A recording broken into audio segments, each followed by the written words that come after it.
It's time to guide your students through creating their Kami accounts. If you've got a school or district plan, this step is often managed by your technology department. Skip this step or stay tuned to learn more about how student sign-up works for individual and multi-teacher plans.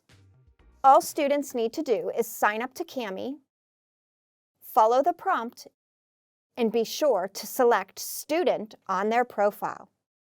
If you're on a single teacher plan or trial, adding students to your license is important. It allows you to create, share, or manage individual or collaborative work with them. Head to your profile and select License Dashboard from the drop-down menu.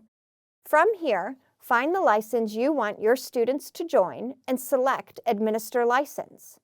Simply share the license link and have your students copy and paste it into their address bar. And just like that, they're ready to go.